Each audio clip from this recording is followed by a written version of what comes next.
Good afternoon, and welcome to the Solve Climate by 2030 South Carolina Power Dialogue. We are so excited to have everyone here with us virtually and hope you and your loved ones are safe and healthy. My name is Darcy Everett, and I'm the Climate and Zero Waste Manager at the College of Charleston and a part of the wonderful planning team that has been working to plan this event. Solve Climate by 2030 was launched by the Center for Environmental Policy at Bard College in New York to create a dialogue around how ambitious state and local action can put us on the way to solving climate change by 2030. We have a diverse group of speakers ready to talk about what this action looks like in South Carolina. But first, I'm going to play a video from Eben Goodstein, the director of Bard Center for Environmental Policy, to kick us off.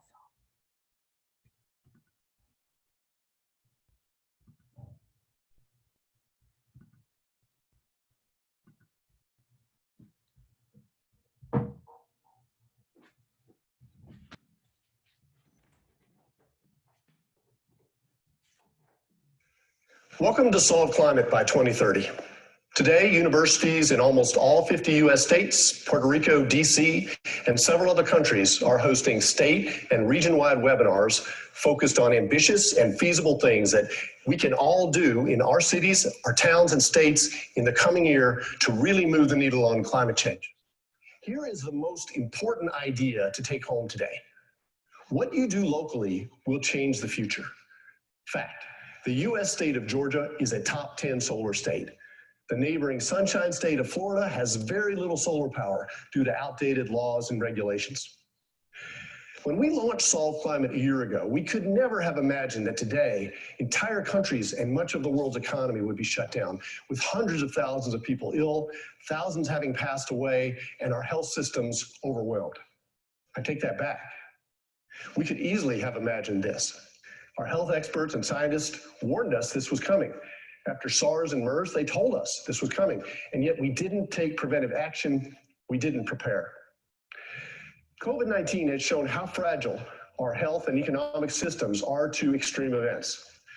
Our scientists have told us clearly that unchecked, climate change will turn our lives into an unending series of extreme events. Floods, droughts, rising sea levels, pests and disease, more extreme storms and hurricanes, all of this leaving hundreds of millions of people homeless and on the move. We can change this. We still have time to change that future. Last year, the world's top climate scientists told us that we have until 2030, 10 years now, to cut global warming pollution aggressively in order to stabilize the climate at the low end. That warning was the genesis for this national and international discussion today on how to solve climate by 2030. Solving climate in 10 years, that sounds challenging. And yet fixing the energy half of climate change by 2030 is looking more, not less likely than it was 4 years ago. The cost of solar and wind power, batteries, and electric vehicles have plummeted. In many cases, they are less expensive now than the fossil fuel power that causes global warming, and they are getting cheaper every day. Already, utility scale wind and solar, big solar and wind farms that feed power into the grid, these technologies are crushing fossil fuels in much of the US. In Colorado, Idaho, and California, renewable bids are coming in at half the price that the cheapest fossil fuel plants can do. And this is where rooftop solar and battery systems are headed in the near future. On the vehicles front, all the major manufacturers see this coming. Mercedes-Benz announced last fall that they have designed their last gasoline-powered car. Going forward, every new model of theirs will be electric. Combining electric-powered vehicles with the impact of driverless technology, we could see a very rapid transition away from gasoline-based cars to EVs in the next decade. All this progress was the result of a major technology push by national governments, starting in America in the 70s and then ramping up with the Danes, the British, the Japanese and Koreans, the Germans, and most recently, the Chinese and Indians. Government policies have brought these industries to scale. And now the market is taking over, and renewables, battery storage, and electric vehicles are on track to deliver power and transportation at prices unsubsidized that will lead to major disruptions of energy markets in the 2020s. Can we get there fast enough to solve climate? Well, this is where you come in. With plummeting prices for renewables and electric-powered transports, the pace of the clean energy revolution will no longer be determined by Washington, D.C. and other national governments. Instead, the core action is going to be in your city, at your electric utility, and in your state capital. The key to solving climate by 2030 will be clearing the path at the local level to rapid deployment of solar, wind, battery storage, and electric vehicles. We need to get rid of outmoded laws and regulations that are holding back the transition. Florida needs to take the lesson from Georgia. It's imperative that we have justice in this transition. We have to make sure that the millions of green jobs that are created are jobs for all, and that everyone has access to clean, affordable power and mobility. Today, in Nebraska and New Jersey, in Idaho and Alabama, in Bangladesh and Brazil, we're going to find out what are 3 ambitious but feasible things that we can do right at home to smooth the path for clean energy and to bring energy justice to our communities. Following the webinar, I hope you will join a group or class discussion about what you can do to make these solutions real. Then, what next? Well, this summer, young people in particular have a terrific opportunity to both support climate solutions and gain valuable job skills in a down economy. The most powerful thing you can do to solve climate by 2030 is to join the political campaign of a candidate who best represents your views on climate solutions. In doing that, you'll also learn how to communicate, you'll gain courage, and most importantly, be part of a creative, strong, powerful vision for the future. COVID-19 is giving us a stark lesson about what happens when we ignore warnings from science. Today, we'll see how 10 years can be enough time to drive the climate solutions that we need, and that the future will be what we make it. Thank you for the work you will do to solve climate.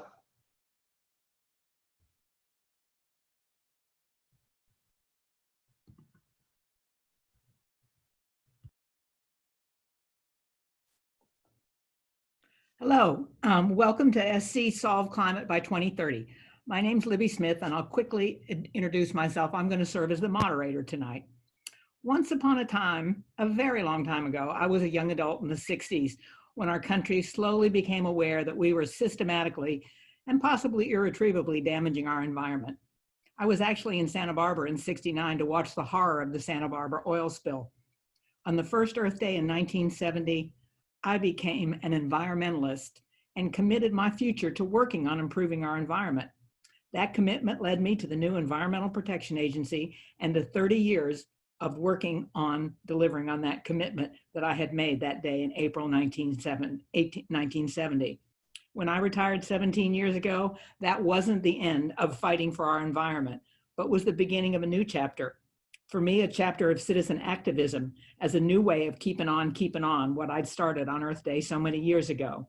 At the end of this presentation today, we'll talk a little bit about how to become effective citizen activists. Right now, I want to introduce our first presentation, which will set the stage for the different presentations we'll be doing tonight. Our first presentation is a discussion of the climate emergency. What is the data telling us? And how does that data impact our local communities? We have 2 presenters for this, Jen Wright and Omar Mohammed. Jen is an associate professor in the psychology department at the College of Charleston, an affiliate member of the philosophy, women's and gender studies departments, and environmental and sustainability studies, as well as sustainability and 21st century problems faculty member for the Honors College. Jen also co-chairs the Charleston Climate Coalition and the CFC Climate Action Network. In her faculty role, she teaches courses on mass conflict, trauma, and social change, as well as leads popular and compelling study trips abroad to Southeast Asia and East Africa. She studies how individuals and groups navigate the difficult space of rejecting and discouraging deviant norms, behaviors, and practices, while protecting and welcoming the divergent norms, behaviors, and practices that develop through unique individual agency and creative expression. She also studies virtue, in particular, humility, an internal tool to help individuals and communities navigate that space. She will be joined by Omar Mohammed. Omar is the director of the Low Country Alliance for Model Communities. For more than a decade, Omar has worked as a community advocate and activist. He first began volunteering with LAMC in 2007, providing digital outreach and community engagement support. Today, he serves as the executive director of the nonprofit, which acts as an environmental justice advocate and promotes community development, education, employment, quality housing, and community involvement in 7 historic communities in North Charleston, South Carolina. In this role, Omar has successfully funded community research initiatives to train residents and conducted community-based health surveys and zoning analyses, as well as citizen science projects. He's admired for his ability to leverage relationships with academics and government agencies. He recently completed the United States Environmental Protection Agency's Regional Environmental Justice Academy and was selected valedictorian of its inaugural class. He also offers this class here, and quite a number of us have benefited from taking the class from him. In January 1st, 1970, the National Environmental Policy Act was passed. Omar has been in Washington in the last month fighting to keep that act effective in terms of whether we ever can just stop fighting here. Okay, take it away, Jen and Omar. Excellent, thank you. Okay, can everybody see my slides? So welcome everyone, good evening, and thank you for joining us for this webinar on solving climate by 2030. Those of you who are in South Carolina and those of you who are elsewhere, thank you for being here. We're going to be hearing from 4 wonderful panelist experts on some creative solutions that we can be thinking about putting into place. Before we get started on that, we wanted to just take a brief moment to take a look at the climate science and think a little bit about why it's something that's so critical, something that we should be so concerned about. So what is climate change? Climate change, also often referred to as global warming, is the rise in the average global surface temperatures caused primarily by human activities. So if we think about those human activities, we're talking about things like the use of fossil fuels for heat production, electricity, transportation, and the agriculture, the deforestation and animal ag production of methane and things like that. Sorry, I gotta adjust these slides a little bit. And there's two things that we need to keep in mind when we're thinking about climate change. The first is that all of these activities are releasing more CO2 and other greenhouse gases into the atmosphere than are in the normal range. Secondly, we're also simultaneously interfering with our planet's ability to recycle the CO2. So as we deforest and clear fields, the reduction in trees is also a reduction in the CO2 that can be removed and sequesters back into the earth. Of course, greenhouse gases by themselves are not a problem. In fact, they're part of a virtuous cycle where as they're in the atmosphere, they're capturing solar radiation coming from the sun and allowing a certain amount of heat to be kept to keep the planet within a certain normal range. The problem comes in when the greenhouse gases become too extreme and we shift into what we might call a vicious cycle, where because of the increase in the greenhouse gases, more and more heat is being trapped and less is being able to escape back into the cosmos. So we can ask the question, where are we with respect to this shift from a virtuous to a vicious cycle? And if you look at this graph here on the average amount of CO2 in the atmosphere going back 800,000 years, which is as far back as we can go through the ice cores, what you see is a fairly stable range, never going above 300 parts per million. But as of March 26th of this year, we had 415 parts per million. So we have, since the 1950s, greatly increased the amount of CO2 that is in the atmosphere. The problem with that is that as those greenhouse gases go up, so do the average temperatures of the planet. So you can see here a strong correlation between the increase in carbon dioxide and the increase in our temperatures. And in fact, the projections, if we keep with the emissions as they currently are happening, the projections are that not only will we see a dramatic and very dangerous increase in the greenhouse gases in our atmosphere, but a corresponding rise in global temperatures that are bringing us to the point where it's becoming quite dangerous to life on Earth.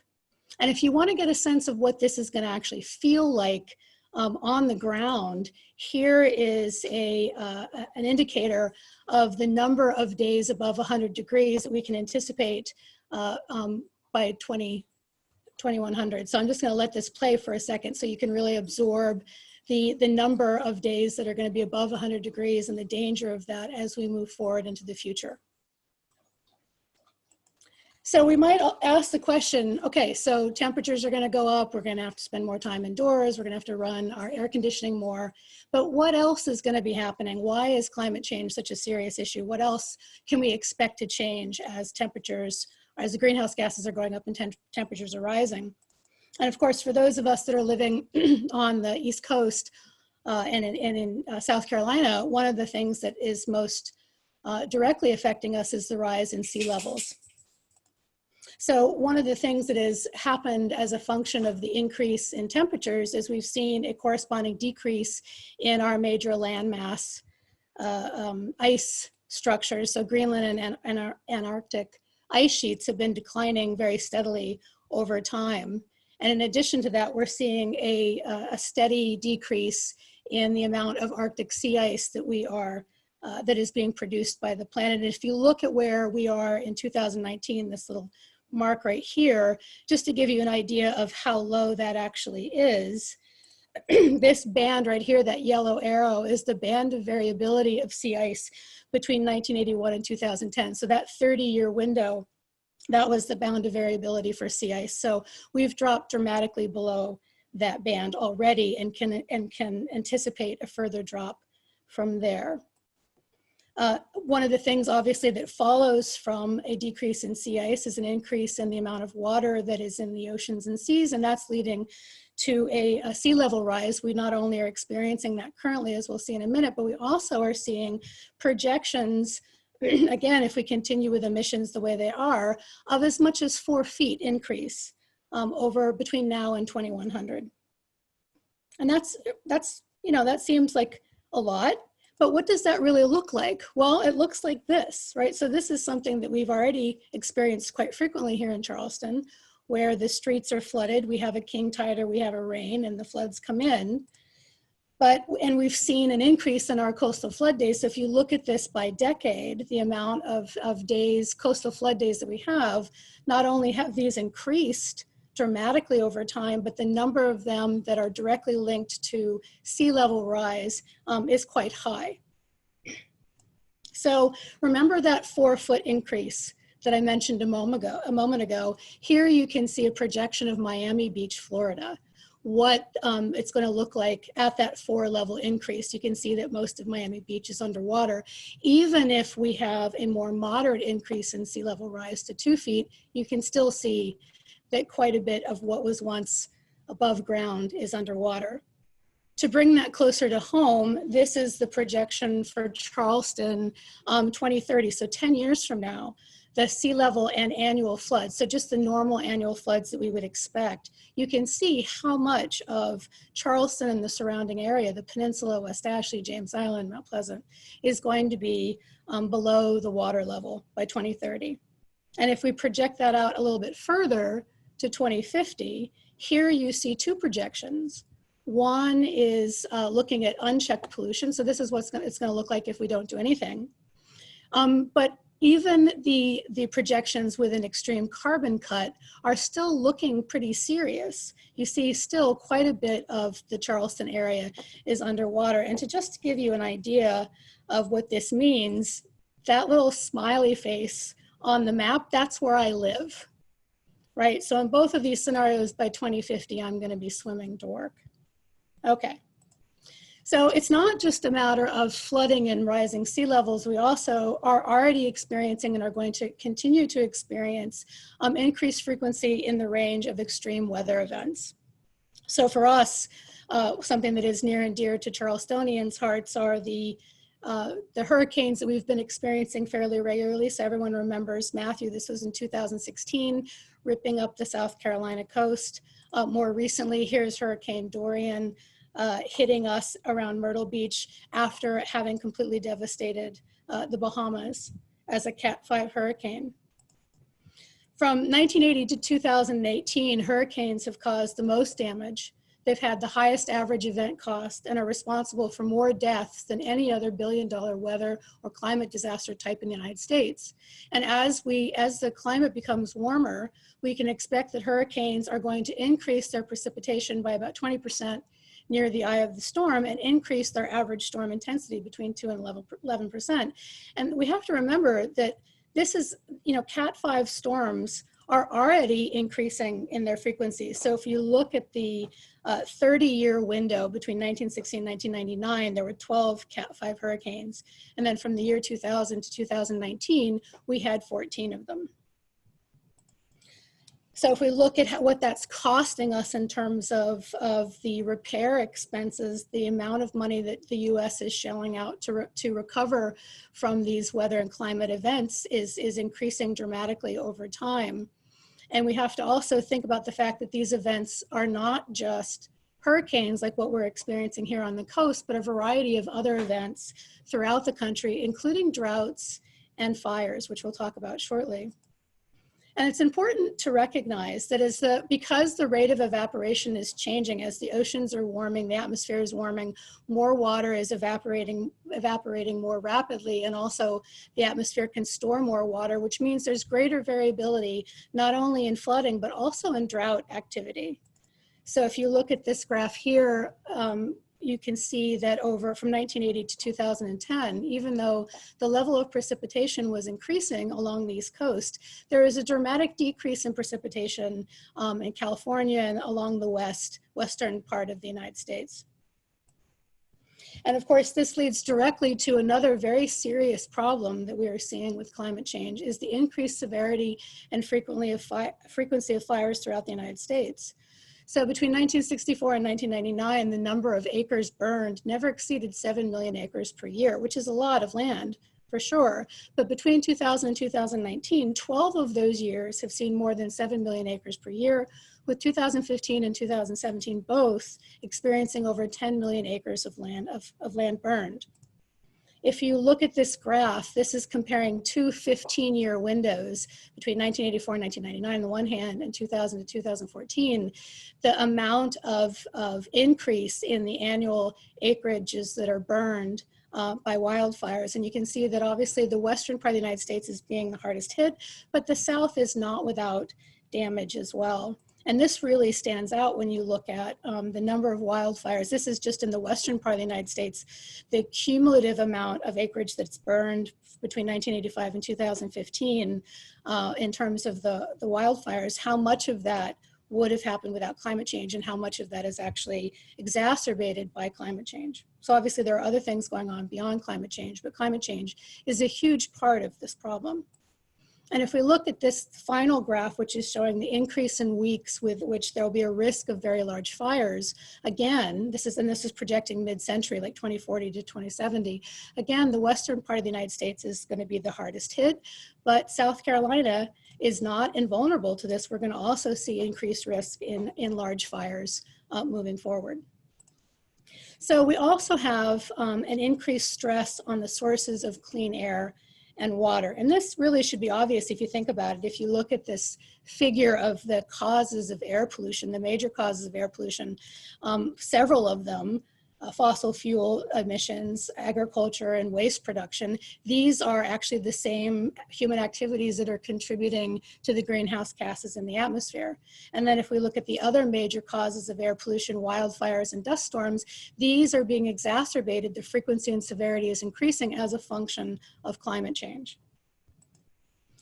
Also, we know that climate is directly connected to water in a lot of really critical ways. So not only are the warming temperatures and more severe droughts stressing food security globally and also our political stability, but climate change is also increasing the intensity and the impact of water pollution and of waterborne diseases. If you look at this graph here, between 1995 and 2015, this is the percent of water withdrawal for use as a percentage of the total water available. And what you're seeing is that in 1995, there was already quite a bit of water being withdrawn relative to what was there. There was already some stress that was happening globally speaking, but by 2025, which is only 5 years from now, this is going to get even more dramatic. We're going to see even more of a overutilization of the water resources that we have. I want to end by just pointing out the fact that there is also, climate change also comes with a whole myriad of catastrophic consequences for human health and well-being, not only the things that we've already talked about with the increase in extreme heat and severe weather and the damage associated with that, and with changes in the water and food supplies, but also we have changes in vector ecology. I mean, COVID-19 is a perfect example of how vulnerable we are to changes in diseases and how globally they can have an impact. And then one of the things that Omar is going to be talking about here in a moment is the fact that it's increasing the social inequities that already exist, as our most vulnerable communities are the ones that are going to be the hardest hit by climate change. They already are the most hardest hit and will continue to be the most hardest hit by climate change as we move forward. So one of the things that we collectively have to decide is, what kind of a planet do we want moving forward into the future? What kind of planet do we want to have? The Intergovernmental Panel on Climate Change in 2018 warned that we have no more than a decade to reverse our course. This is something that we've already heard said by Evan Goldenstein. And so this is the reason why we are calling this event Solve Climate Change by 2030. We've got 10 years to really turn things around. And luckily, we'll get to hear some really creative ideas from our panelists about how we might be able to do that. Thank you very much.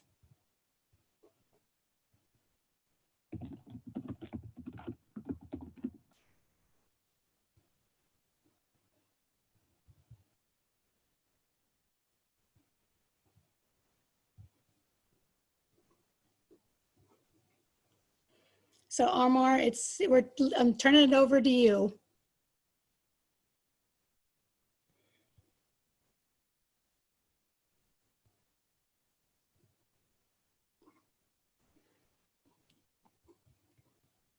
Darcy, Omar is still muted. And Jen, can you unshare your screen, please? Oh, yes, I can. That would be a good thing to do. There we go. Okay, sorry about that. Okay, cool.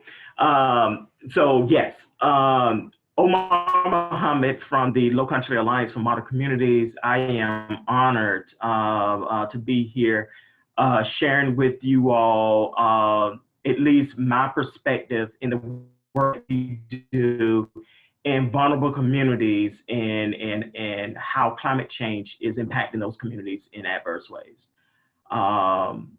Can my slides be shared? Okay, cool. So our position is that climate change is everyone's movement, and it is an environmental justice concern. And I think it is a good opportunity here to give a little bit of background on our organization and how we got involved with climate change, and why we see that as an environmental justice concern. And I think as we move through this presentation, it will become apparent why climate change is an environmental justice concern. So the Low Country Alliance for Model Communities, we work in 7 disadvantaged communities in the city of North Charleston that faces myriad of different environmental justice concerns. Housing is one, economic development, education, of course, environmental justice.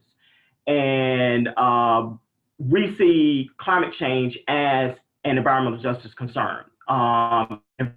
Environmental justice, as defined by the Environmental Protection Agency, is the fair application and meaningful engagement of populations regardless of their race, their economic status, their nationality, in the implementation of all environmental laws, regulations, and policies. And specific of those vulnerable populations in local decision-making that impacts their communities. You go to the next slide. Climate justice is an environmental justice concern, and climate change is one of the most urgent issues that is facing vulnerable populations. But they are the least contributor to the cause of climate change. So what I mean by that is that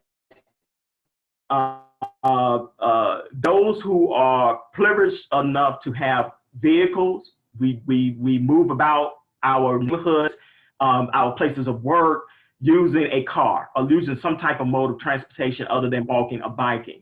And low wealth communities, not a large majority of them use mobile, car or means of those types of transportation that contributes to climate change. They do not use those as modes of transportation. Most majority of low wealth communities, they either bike to work or they walk to work. And that is because they live within an area where they have to work. So the messaging of climate change, how we discuss climate change, will be challenging as we move through the discussion. Next slide. So who is considered vulnerable?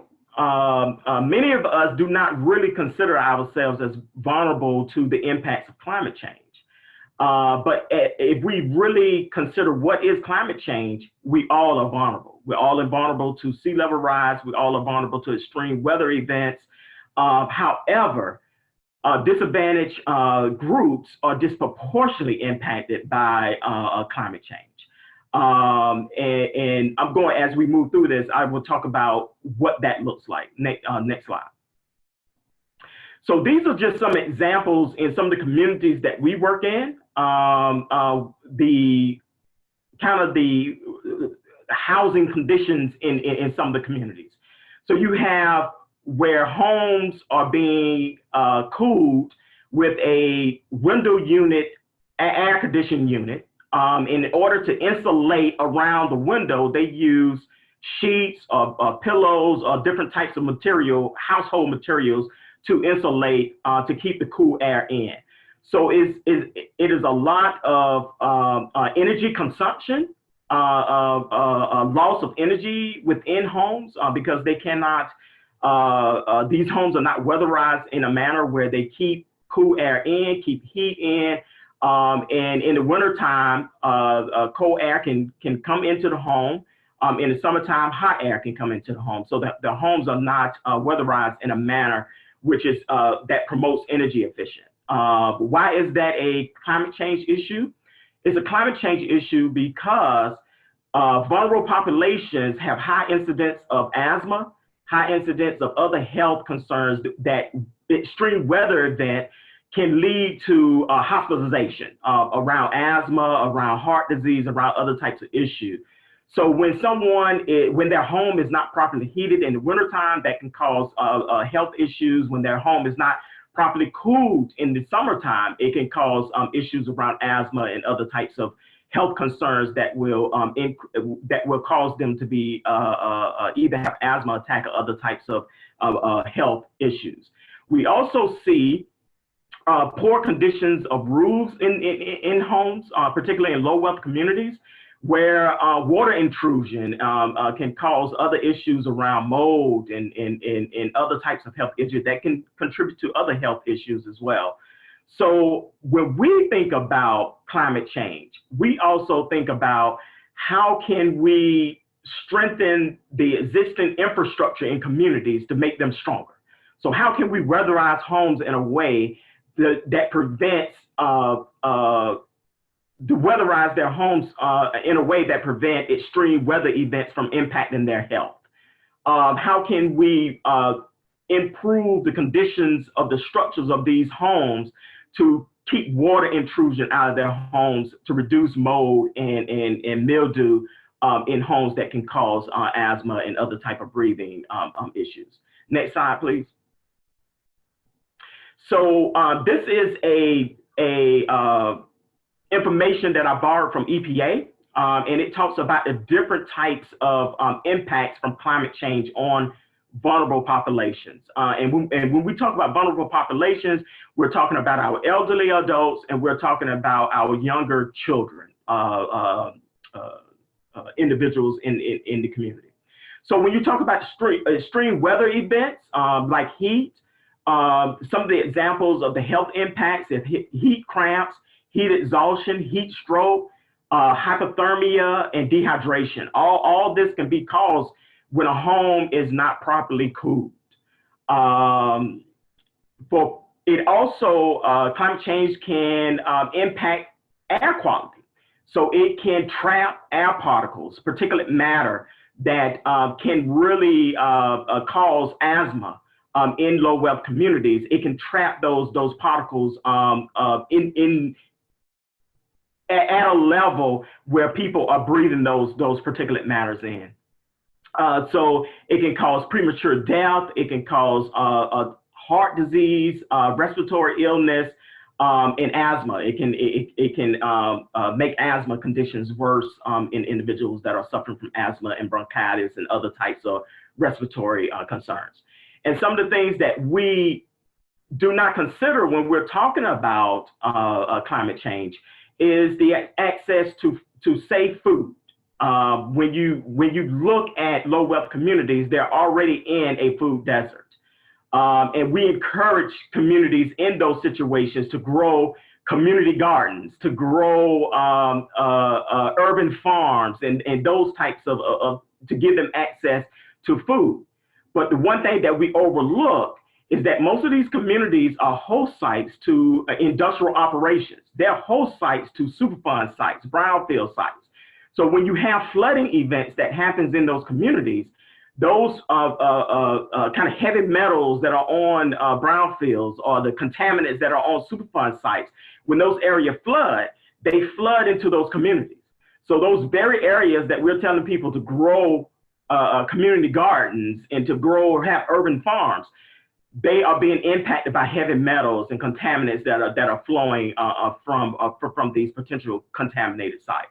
So we have to rethink about our processes of food and how do we make those food systems safe as we begin to address climate change. Next slide, please. And these are some of the things that we are doing as an organization to begin to start to address climate change in our communities and the realities of increasing flooding in our neighborhoods. The picture to the top left is one of the communities that we work in, and this was a flooding that happened in that community, and this was not a heavy rain event. This is just flooding that happens when you have rain that may happen for an hour or hour and a half.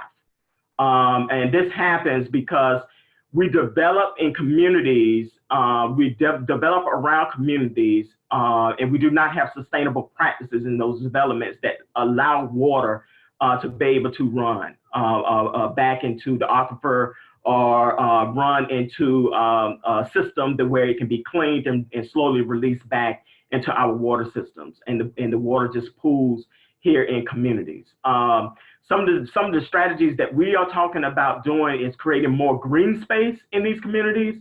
A lot of our communities that we work in lack those green space. They lack the proper infrastructure, or those infrastructures are not well maintained. They're old, and they're beginning to not serve the area well. So what can we do as organizations? What can communities do to address these issues? And that is incorporating more green infrastructure into the community. So creating green space, creating rain gardens, creating, advocating really for our municipalities to encourage more green roofs within developments that happens in vulnerable communities. So the two bottom pictures are just examples of a rendition of a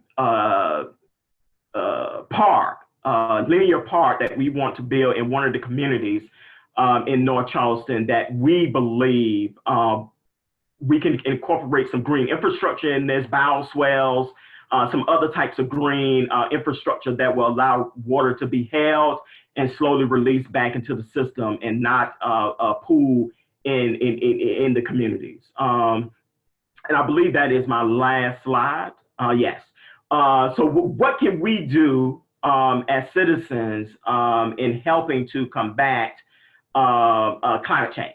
One, we have to recognize our privilege and how our privilege plays a role in climate change. And when I say that, our purchasing power. Do we purchase from manufacturers that have sustainable practices? Do we purchase vehicles that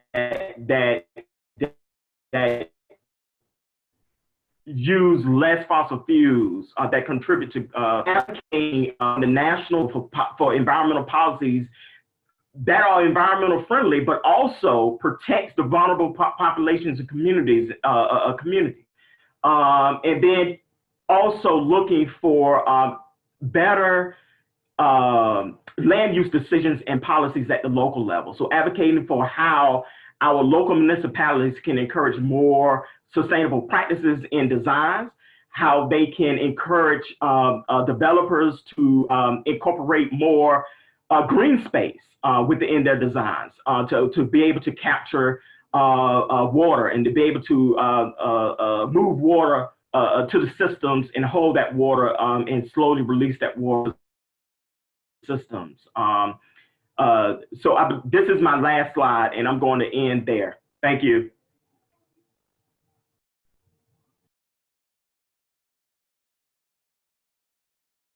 Thank you, Jen and Omar. Thank you, Jen, for the overwhelmingly broad presentation of all the problems ahead of us, and Omar for helping us focus on the fact that this is not a one situation problem here, that vulnerable communities problems are very different from non-vulnerable communities problems. And that was an excellent presentation to focus on that.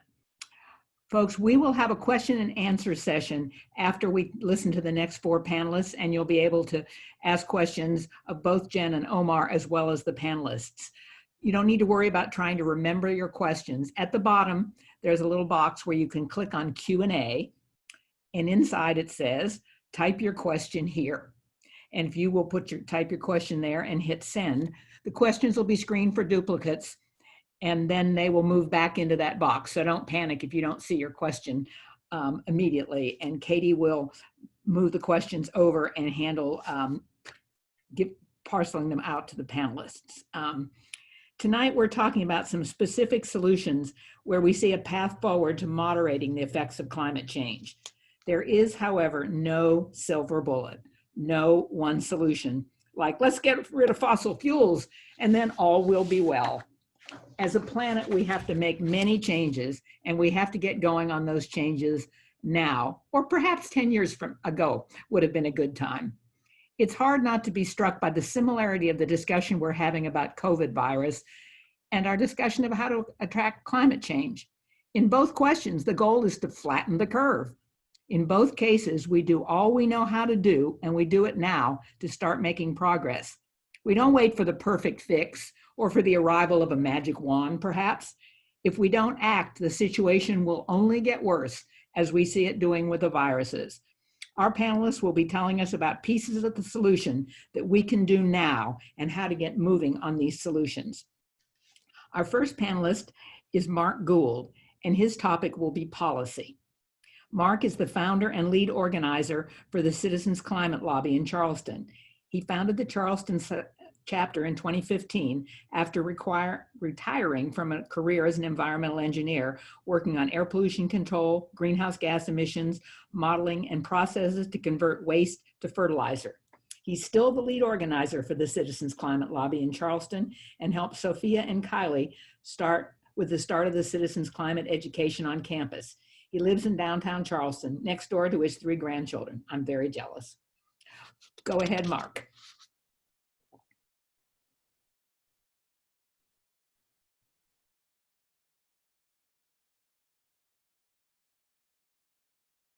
Waiting for the screen.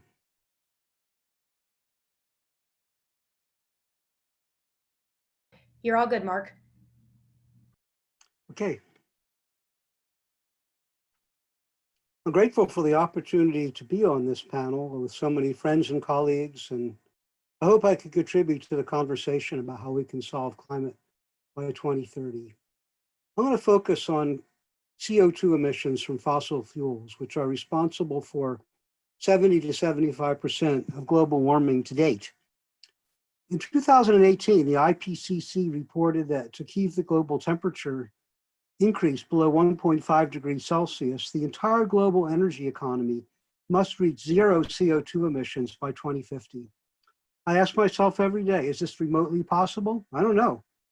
Maybe the coronavirus pandemic will remind us of our interconnectedness and the vulnerability of our complex systems and open up more chances for collective action and better planning.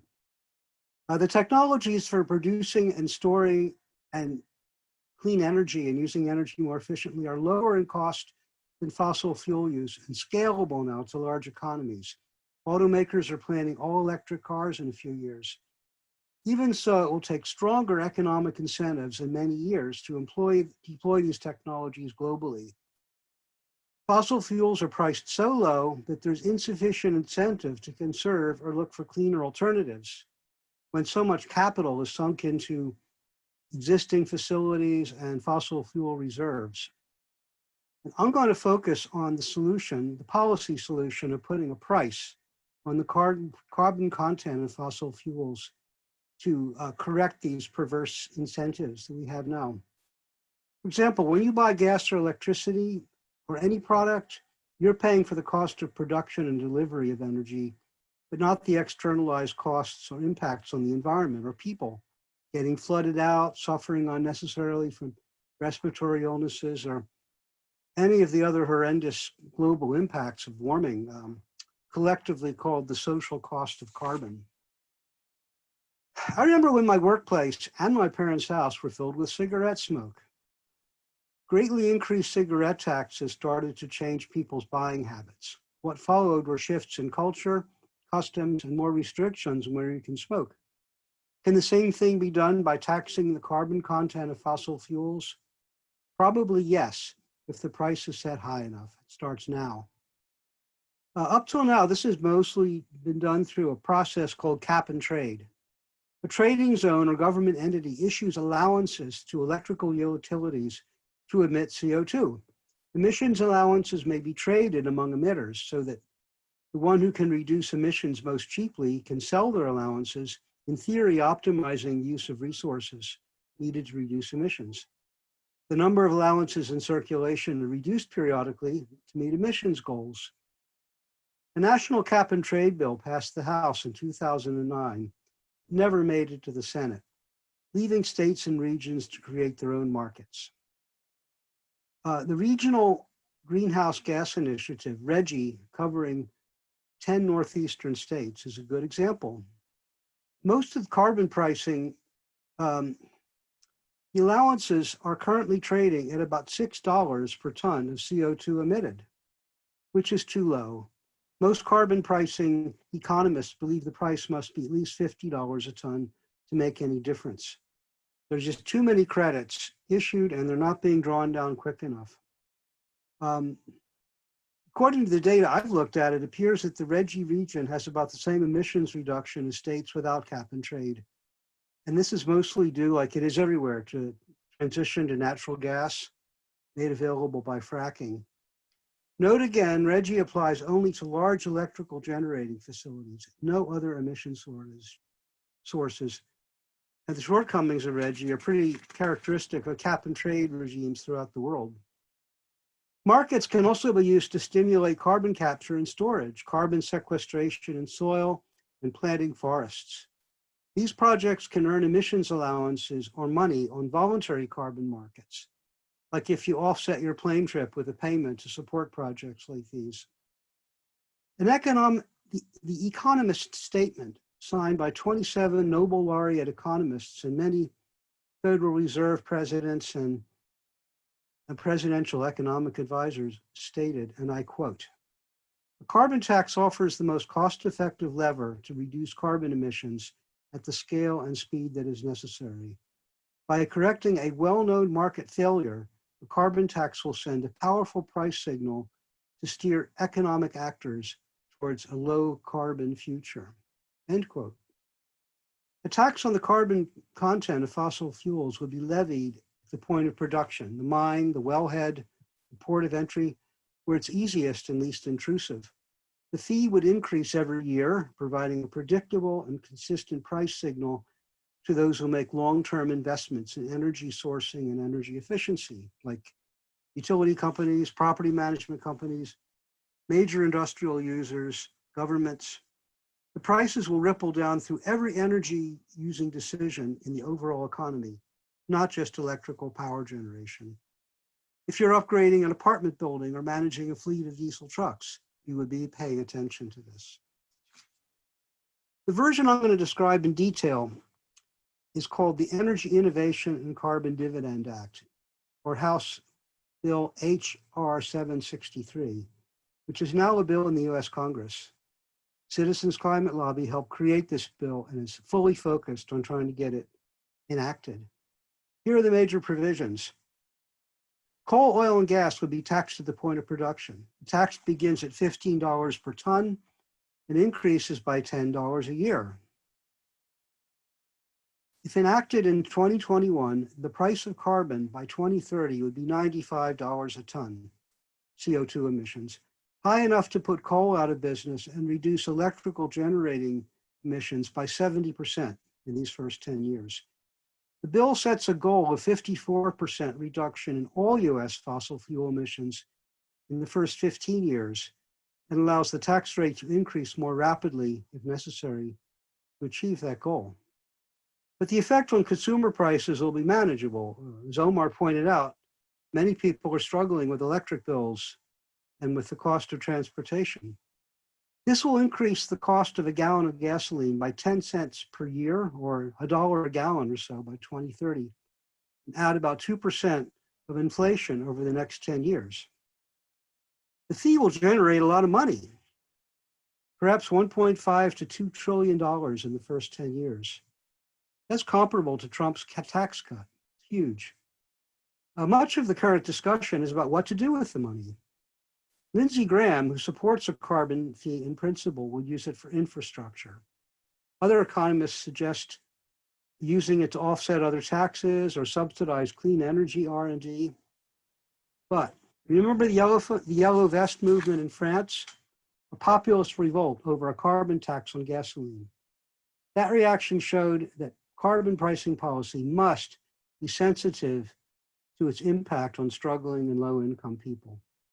Under the Energy Innovation and Carbon Dividend Act, 100% of the receipts, will go into a carbon trust fund and be distributed as a per capita monthly dividend to all taxpayers. The dividend would be about $400 a month to a family of 4 when it's at its peak. And the mechanism for doing this has already been worked out through the Internal Revenue Service. Research for the economic models on the impact of this act had to determine how these dividends are going to be spent so we know what sectors of the economy are most benefited. Mostly low-income people will use it to go to the dentist, take kids to the doctor, fill prescriptions, etc. The healthcare sector will actually get the largest number of new jobs due to this legislation. To address the effect on US competitiveness, there would be an equivalent border adjustment or import tax just on the most energy-intensive commodities from nations without an equivalent carbon tax. Products like iron and steel, aluminum, cement, glass, and wood pulp. And this is legal under World Trade Organization regulations, since we'd be paying the same tax domestically. There will also be a fee on the production of the fluorinated hydrocarbon refrigerants, which are hugely potent greenhouse gases, and a refund to users who are capturing and sequestering carbon, and to farmers for off-road fuel. The Energy Innovation and Carbon Dividend Act will not solve climate change by itself, but I believe, and many others believe, it's the single thing we can do, the largest single thing we can do. Furthermore, it'll generate more new jobs, provide a lifeline to low-income families, and vastly improve air quality, saving lives. A 2011 study in Scientific American reported fossil fuel emissions are responsible annually for 17,000 hospitalizations, 1.3 million cases of asthma and bronchitis and other respiratory illnesses, and 30,000 premature deaths. Clean air from clean energy will reduce these deaths every year. But the local benefits are clear. The projected sea level rise for Charleston ranges from 3 to almost 10 feet, a wide range depending on how quickly global carbon emissions are reduced, further complicated by the uncertainty as to how polar ice will react to warming. It's really a question of whether Charleston will be here in 100 years. The US is responsible for only 17% of annual global carbon emissions, but our per capita emissions are among the highest in the world. And CO2 stays in the atmosphere for centuries, and the US is the largest single contributor to the excess amount of CO2 in the atmosphere, leaving little remaining capacity for developing nations. This was a valid sticking point in the negotiations leading to the Paris Accords. Most impacts like sea level rise will require net zero by 2050 in all countries.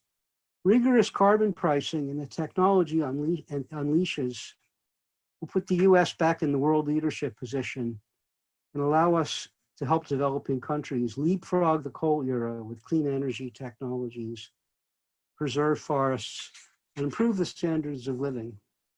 Now, for the heart of my message. Solving climate change is a political challenge, and we all need to become voters, campaign volunteers, and well-informed citizen lobbyists. This bill is now in the House Ways and Means Committee and has 80 co-sponsors, but so far only one Republican. We're working to get a companion bill in the Senate. All this will be stuck until we elect people who care about our future.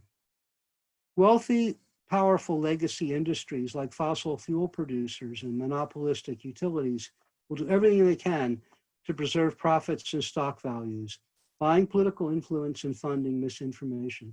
We saw it all with tobacco.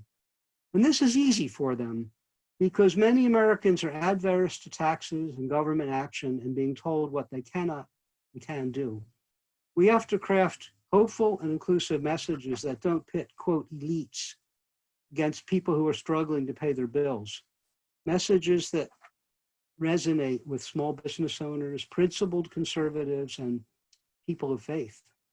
I'm one of hundreds of CCL members who go to Washington twice a year to meet with our elected members of Congress and Senate and their staffs.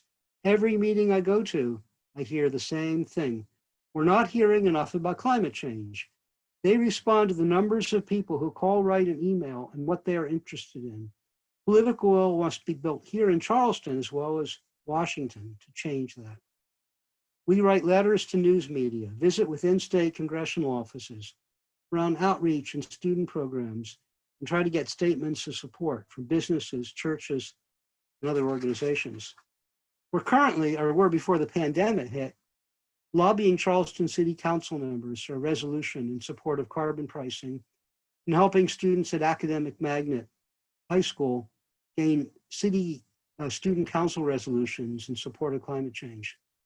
We helped Sophia form the Citizens Climate Education Chapter at the College of Charleston. I was focusing up till now on federal legislation, but there are actions that need to be taken at every level of government. We're helping the conservation voters of South Carolina and Audubon pressure Santee Cooper to replace their aging coal-fired power plants with solar rather than more natural gas facilities, and encouraging our state legislators to consider clean energy when voting for new members of the Public Service Commission. We're listening to and collaborating with environmental justice groups to learn how to connect local flooding and air pollution issues with national energy policy. Environmental preservation, public transportation, better bike and pedestrian access, energy bills, poor air quality, local flooding, are all connected to the climate crisis, and it's all political. As Libby said, after retiring from a career as an environmental engineer, working on the technical side of these problems, I decided the best thing I could do was found a chapter of Citizens Climate Lobby. My policy recommendation to solve climate by 2030, echoing what Evan Goodstein said, is make political action, an integrated part of your life for the next 10 years, and talk to everyone you know about why you are a climate activist. I tell people about my love for this city and community, and my hope for a secure and prosperous future for my grandchildren and all kids. I thank you very much and hope you ask me lots of questions.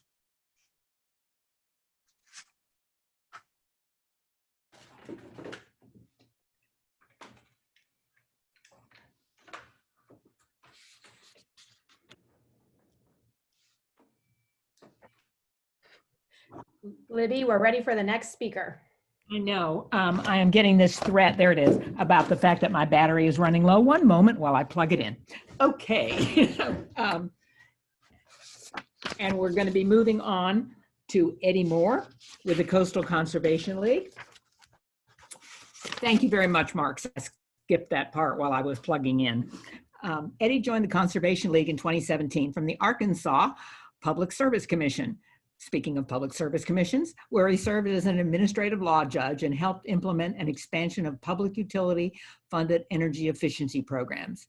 He has developed customer-owned solar programs as well as transportation, water, and energy policy, gaining professional experience with Audubon, Arkansas, the California-based Planning and Conservation League, and U.S. Senator Ernest Hollings from South Carolina.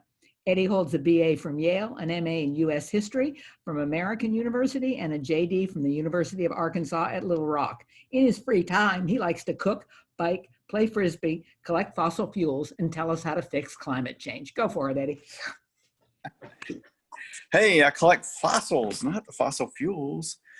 But thank you, Libby. Thanks to everybody for putting this together, and for people who are watching, and carve out a little bit of your day to think about how we solve this issue. It is, people point out the obvious parallel with COVID, and it is one of those situations where early action staves off irreversible damage. And I want to focus in, there are a lot of different ways people can fight climate change. There are a lot of different things we could do.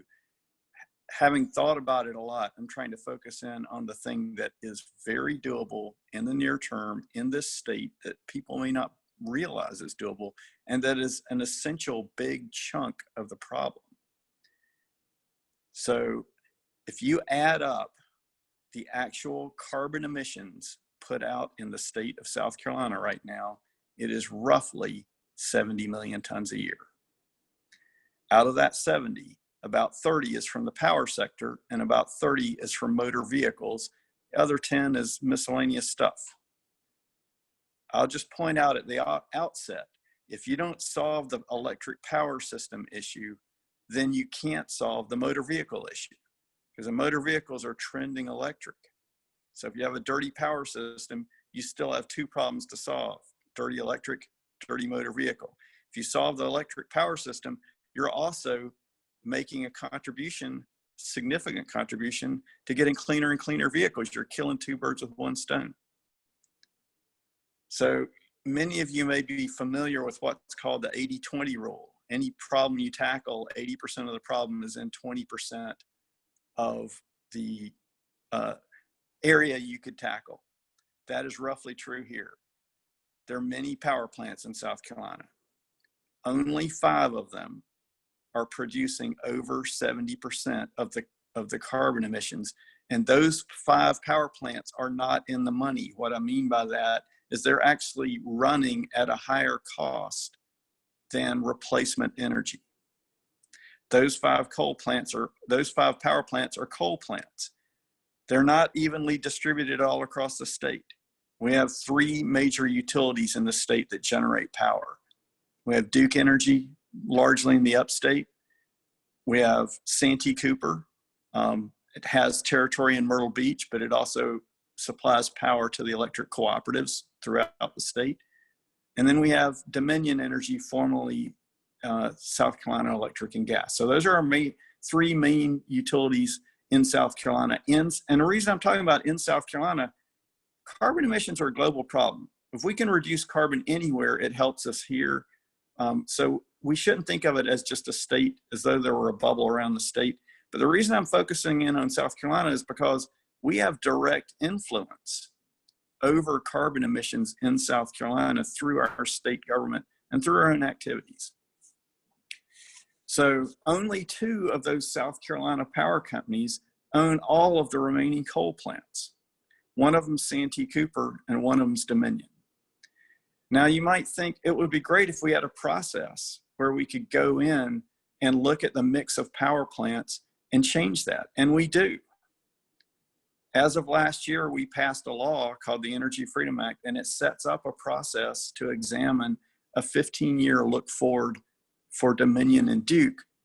Because Santee Cooper is state-owned, it has its own process. And there may be legislation over the next year that pulls it in under the same review process, but I'll just say a parallel process is going on at Santee Cooper as is going on at Dominion. So our organization, working with other organizations such as Southern Environmental Law Center, Southern Alliance for Clean Energy, we are interveners in the case. So this brings me to a point of, you might say, well, Eddie, I don't own any coal-fired power plants. How do I close one? There are literally 7 people in the state of South Carolina that can make the decision whether they close or not.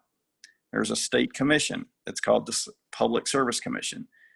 The members of that commission get to say yes or no to the 15-year look forward power plan of our utility companies. So technically, they usually all vote together, but technically 4 out of the 7, it takes 4 people in South Carolina to close these plants. It happens, our friends and partners, conservation voters of South Carolina, are working very hard on putting new members on that commission. And we would, if it hadn't been for COVID, that would already basically be in place for July. It's probably going to get delayed 6 months, maybe a little more. We're going to get a new commission.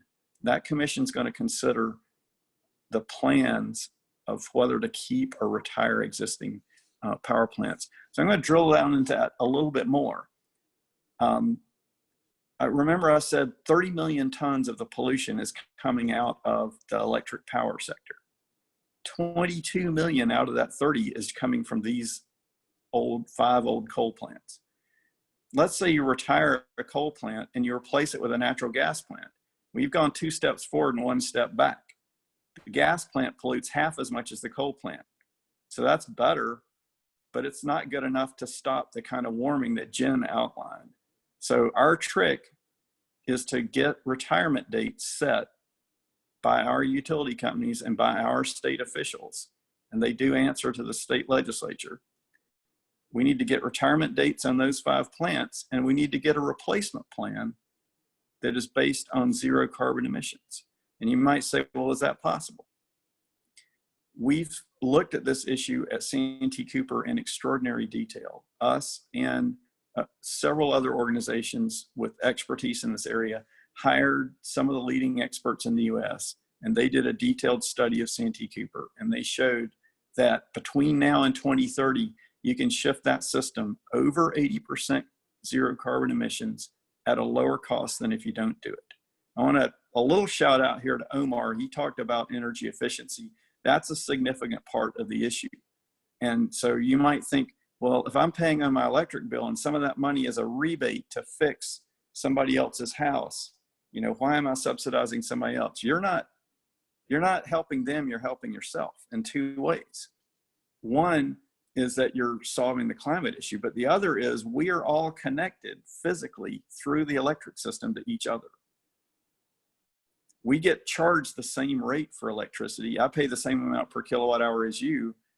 If I use electricity on peak, I drive up the cost. If I take down my usage on peak, I drive down the cost. So we're all connected. We can do this in a way where we both help people solve climate change and drive down costs. It's doable at the state level. We should have a carbon tax, like Mark says, but not having a carbon tax is not an excuse not to act here. The state, much like the coronavirus situation, states can take leadership. They're probably going to have to, and they can make a major, major difference. And it's a big strategic piece of the problem, and it can happen in the next decade.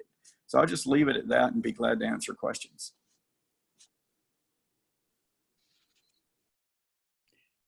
Thank you, Eddie. That was absolutely fascinating. We're going to be moving on and hearing from Keith Benjamin, the Director of Traffic and Transportation with the City of Charleston. As director, Keith oversees all transportation maintenance, planning, and partnerships at the local, county, and state level. He's Charleston's representative on the CARTA Transit Board, Charleston Aviation Authority, the Berkeley-Charleston-Dorchester Council of Governments Policy Committee. Previously, he served in the Office of Policy Development, Strategic Planning, and Performance, and led the Office of Public Liaison at the Department of Transportation. Keith has a mile-long track record of advancing healthy, accessible, and safe communities across the country and recruiting and developing public-private partnerships. In a career spanning Capitol Hill, Senate and House committees, and national labor unions, Keith has provided leadership in underserved communities, built coalitions, engaged elected officials, and spearheaded advocacy and diversity initiatives. Keith is a graduate and Dean's Awardee of Swarthmore College and comes to Charleston with his wife, Tiffany Nicole, and his son, Kingsley Randall. You're on, Keith. Hey, everybody, and excited to be here, and just a lot of thank yous to the organizers, to Darcy, and just great to be with such amazing folk who are experts in this space. I wanted to make sure I kept this commitment. I'll be upfront and say we are smack dab in the middle of all of our city staff in terms of working hard on trying to keep city services going and essential work going during this extremely peculiar time with coronavirus. And the mayor earlier had a press conference where he was iterating those pieces. And so just grateful for the work that's been happening in the Charleston region of coordination and really kind of locking arms with each other. And obviously this is another issue where we're really going to have to lock arms. I thought it was important to kind of start out my comments with giving value to the space that a lot of our listeners might be in, the students, those who are in undergrad, those who are in grad and otherwise, and what they might be thinking about as they move into this, possibly move into the space of climate change in whatever way that forms. Obviously, I'm coming from the transportation perspective. When I was in college at Swarthmore, I was 10 minutes away from another city called Chester, Pennsylvania. Chester was the port's mouth to Philadelphia years ago. It received goods and services through its city to go into Philadelphia. And only 4 square miles. And I had this opportunity to be, while I was in college, their first Chester Fellow working at their housing authority.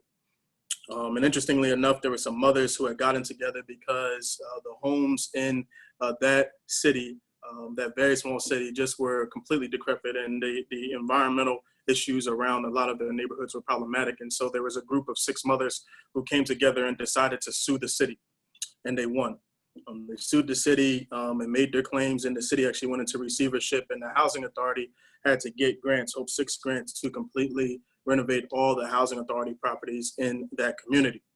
And it was just interesting for me to get that first look as to what was happening around community building and in such a small city, how different areas, not just around climate change, but around the work that I now do, was affected. We're talking about a city that was extremely small.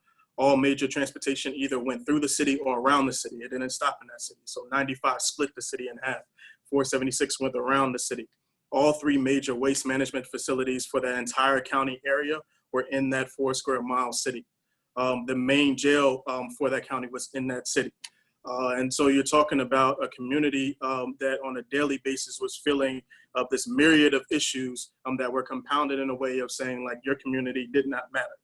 Right? And so as I was going through that, the question constantly was about the how.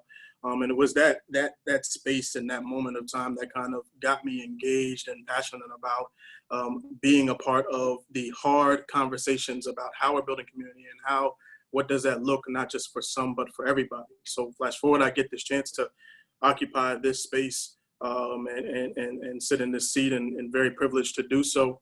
And there's a lot going on in Charleston, right? Everybody knows the things that are kind of posted on the billboards. The #1 for tourism, the job growth rate that's 4 times the national average, and population growth rate. And our millennial population has grown by 60%. We have massive amount of companies that are here. Some folk might not even know we have the smallest airport that has direct flights to Heathrow, fastest growing port system in the country.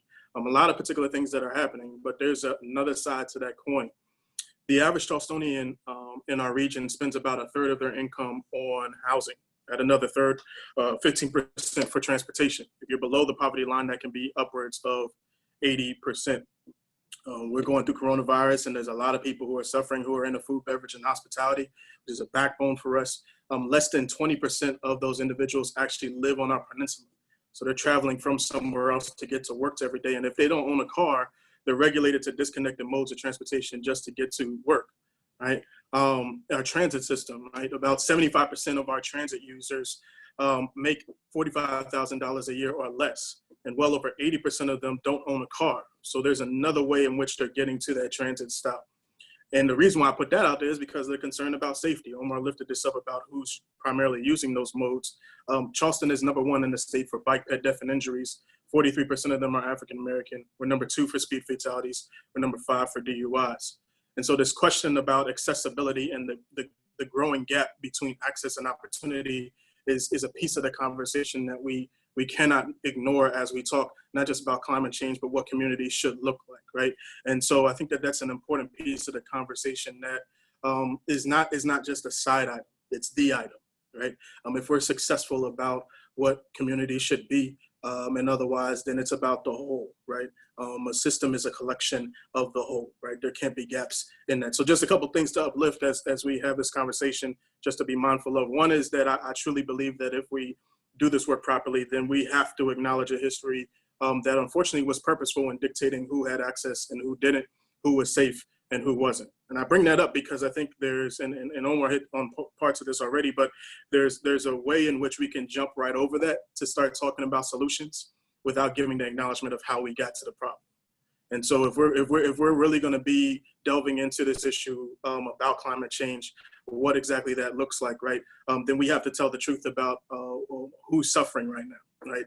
And who's not being acknowledged, and decisions that were made from a developmental standpoint, from a transportation standpoint, that exasperated those pieces. The other part is, I think we have to give credence to the complexity of these issues, right? Here in South Carolina, in transportation, that's one of the most complex pieces. But everyday citizen, they just come to the city and they're like, solve this issue. But what they don't know is the complexity of even putting up a stop sign. It has so many different nuances to it. South Carolina is 4th in the country in amount of roads that are owned by our state DOT, which in simple terms means that if there's something I want to do on our public right-of-way, I have to go to another entity to ask. The other piece of it is that by state, our state legislature has ruled that all sales tax money that goes towards infrastructure sits at our county level. So Charleston, along with other municipalities, has to go to Charleston County, has to go to Berkeley County, and coordinate with those entities to be able to access large amounts of funds that go towards infrastructure investment that can dictate not just how people get from point A to point B, but the sustainability of those options, right? And so I think it's important for us to give that type of acknowledgement as we're trying to solve those issues, because a big part of my job every day is finding those spaces of coordination, finding those spaces of partnership to get to those solutions that we need to do. And just 2 more pieces. I think it's important that we find the intersectionality in our problem solving. One of the issues that I wrestle with in my side of the work is that people silo our varying issues. You know, flooding is over here, transportation is over here, housing is over here, food accessibility is over here. When the truth is the everyday citizen is experiencing all of those things at the same time. For the students who are listening, there's a study that Brookings did not long ago that looked at the top 100 metropolitan cities and found that over 2/3 of everyday Americans are dealing with multiple inequities at the same time. And one of those measurables was the fact that over 1/3 of our public schools are in environmental danger zones. So if you think about what it takes, first of all, for somebody to get from their home to school, seeing that twice as many low-income, moderate-income folk walk or bike to school than their counterparts, and then the fact that they're in environmental danger zones, what does that mean for their performance in school? So the conversation about the efficiency of education is just as much tied to the work that I have to do to make sure they safely get to that school. So how are we constantly talking at the intersections of our problem solving? And then the last piece is finding innovation and change through the lens of equity. And what I mean by that is that a lot of times in our conversations, we focus on the what questions. What is this going to cost? What stakeholders do we need to bring to the table? And we don't always think about the who. We don't think about the who of that. In November of last year, we were excited to find out after working for 3 years, right? I wrote that grant 3 years ago, of finally getting over $18 million for a bike and pedestrian bridge that's going to connect West Ashley, our most populous area of the city, with our medical district, which is the largest regional employer, with a dedicated bike and pedestrian bridge. And we're excited about it. We're excited about getting to work on making that happen.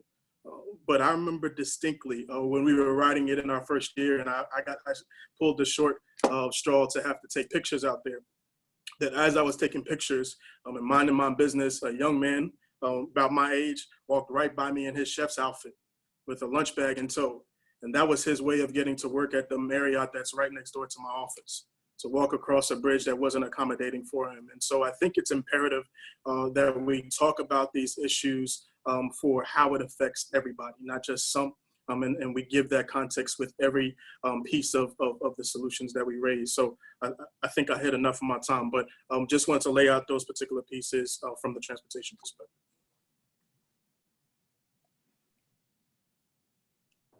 Thank you very much, Keith. That was another inspiring talk.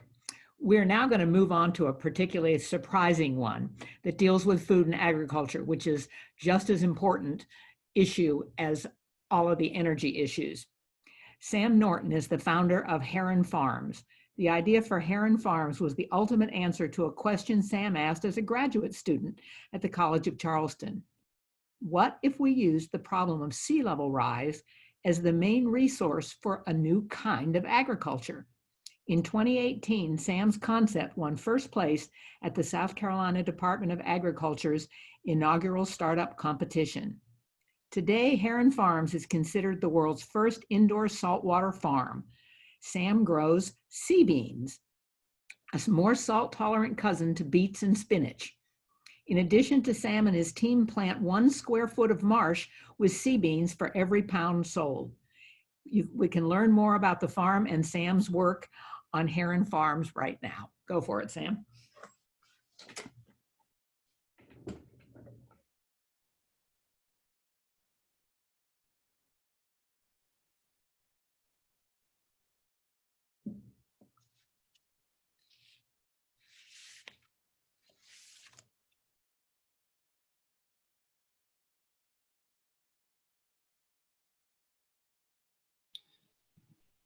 Thanks, Libby. Can you all hear?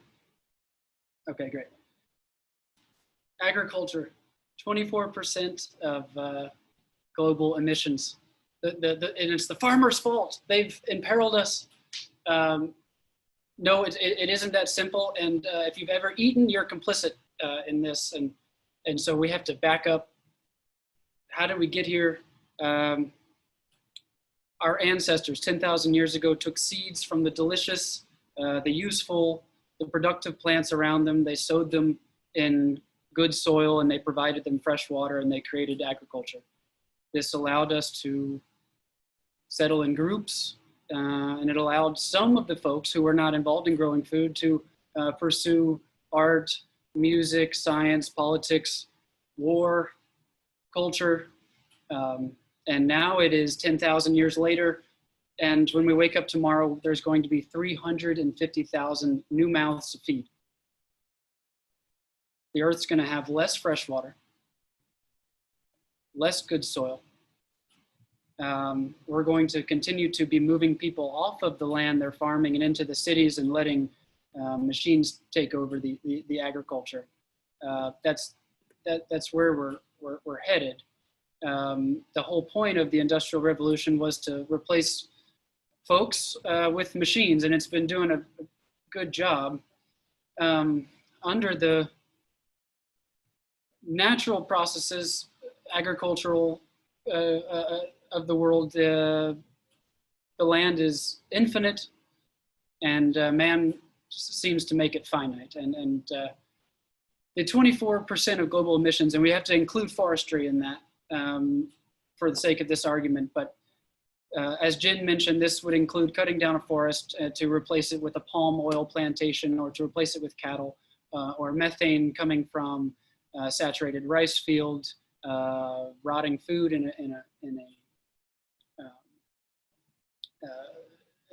a waste bin or something like that. Nitrous oxide coming from cow manure, nitrous oxide coming off of excess fertilizer, all sorts of emissions are related with transportation. And then of the unsightliness of our single-use packaging, which is in our rivers and streams and forests and front pockets and back pockets and the passenger side of my door, of my car, I need to clean out. And so there are a long list of solutions, conservation agriculture, so no tilling or using perennial crops, just changing the irrigation efficiency, switching your nutrient management. That's kind of the most unsexy topic.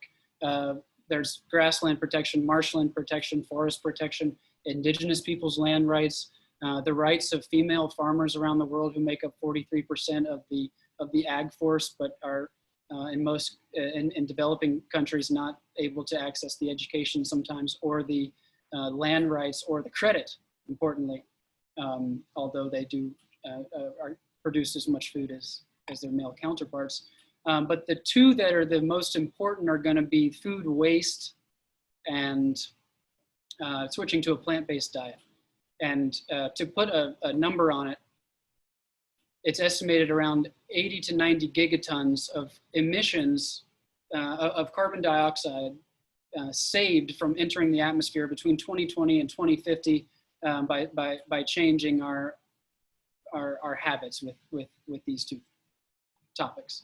A third of the food that's going to be grown this year won't get eaten.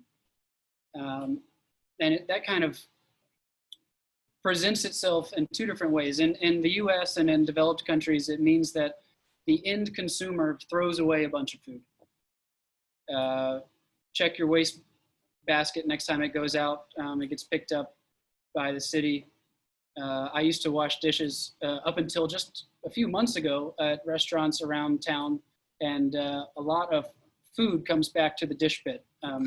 It's not all eaten. And it's not just the waste of the banana or the apple. It's all of the nutrients, the financial capital, the machinery, the transportation fuel that went into growing that bite of food. And so,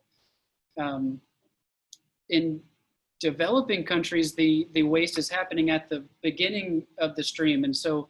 It's not that food's getting wasted off of people's plates, but it's that it's not arriving at their plates because refrigeration is not set up. The transportation is not set up. The roads are not adequate to get the food to the end user. And so food is rotting in between farmer and end user, and that can be fixed. And so the second one, of course, is the plant-based diets. And it's a touchy subject. It really is. Food is so cultural and personal. Here in Charleston, the main activity of human gathering of the last century was at the churches, and now you'll see that the restaurants are pretty packed. Not right now, but they usually are. They get a lot of people excited. I grew up in South Carolina, went to public schools, and I would have cereal with milk, and then I would get to school and have a carton of chocolate milk with lunch, and then at dinner, I would have a couple glasses of 2% milk. And each one of those glasses was subsidized by the US government, and the real costs of growing all the grain to feed the cattle, to feed the cows was hidden in that final cost, and so those subsidies are a bit of an issue. Omar mentioned purchasing power. You get to choose where your money goes, and you get to choose what you eat, and so learning about where your food comes from can start to address this issue. And so if you've tuned into the Solve Climate by 2030 webinar and you've made it to 6:30, you've probably likely already implemented those two things. And now I'm preaching to the choir. And so I'm going to end it with what you do after you've done those two things, which is you start to come up with solutions of your own, and how that can, how those can go astray, and how you might reel them back in. And I'll give you an example. I like Libby was saying, I tried to grow food with salt water, and 2 years ago I really wanted to do it in a method that would scale for food, but also scale in restoration. And so I tried growing a salt tolerant plant in the marsh where it was native, and hoping that it would restore the marsh at the same time that it provided food for people. And it turned out that didn't work. I could not till the marsh or add nutrients where it needed to be, battling hurricanes and heavy tides and all sorts of issues. And so each experiment, I got a little bit further away from nature. And so last summer I was pumping seawater inland and growing plants with salt water in a hydroponic setting outdoors. And then when that experiment ended, I started growing plants indoors in this laboratory that I'm in now. Those are a bunch of plants growing with salt water that are edible. But you see, and so now the company grows crops in a shipping container, a refrigerated shipping container that where the environment's completely controlled. CO2 is manipulated, nutrients are manipulated. And by replacing the sun, we are now a net emitter of carbon dioxide. And so I went from trying to do agriculture with nature and make nature better, and you see how it goes astray pretty quickly. And so like Libby mentioned, in the last year, we decided to offset our emissions by replanting 1 square foot of salt marsh for every pound sold, and letting that salt marsh scale by its own devices, leaving it alone. And that turns out to be best. If there's one thing we're learning right now, is that this is one of the great springs that I've ever seen. I mean, the birds seem to be happy. The fisheries at DNR used to always wonder, what if we could just have one season where we would just stop fishing? Could we just, what would happen? And it's pretty early on that data, but we're realizing that, oh my God, if the humans would just pause for a second, a lot of things can heal. That's a nice thought. And so there is no better time than right now to become involved in where your food comes from, and become involved in helping the planet, because it is really loving this whole humans staying indoors thing and not moving about. It's really putting a lot of us in economic struggles, but the planet's pretty damn happy. I can tell by the sound of the birds, even downtown, they are just ecstatic. But what I'm saying is that there isn't a silver bullet, but the two biggest solutions that just absolutely dwarf the rest in terms of mathematical gigatons are just reduce your reduce your waste. So if your food leaves your plate and then goes to a landfill, it's gonna produce methane. And if you are eating meat or drinking milk on every meal like I was for 20 years, you can stop that tomorrow. That's a demand side solution. So the cattle farms won't keep expanding if people stop buying it. And so those are things you can do now. This is the best spring on record. It's the best time for us to get involved in where our food comes from, and nature. We are flattening the curve right now just by stopping. So this is a great time for us to really make some changes and to come out of this webinar not feeling overwhelmed by the problems, but kind of enlivened by all the solutions. So thanks, Libby and Mark and everybody. And thank you. Thank you, Sam. That was fascinating. By the way, something I did not realize until relatively recently is that our salt marshes are the most effective carbon sequestration environment in the world, much more so than the tropical forests and the things that we hear about. So this is a big deal. The marshes and all the muck underneath them, our beloved pluff mud, is full of sequestered carbon. So just being here and not letting our marshes get destroyed is a big job for us. And it's something that we're pretty conscious of here. Thank you to all the panelists. We have covered a number of very interesting things, and we'll be moving toward the question and answer part of the program.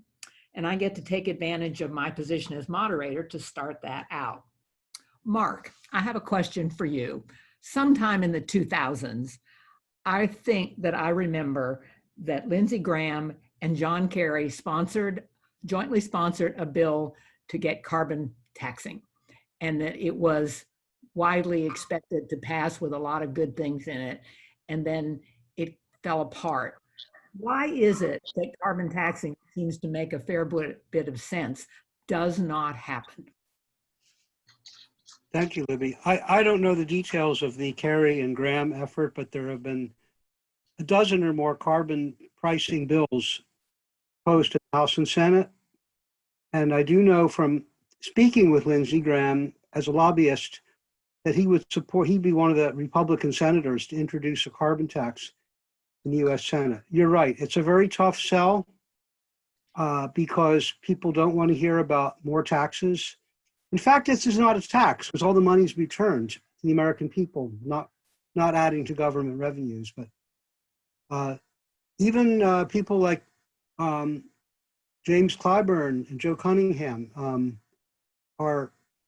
still need some convincing. And we're working on that.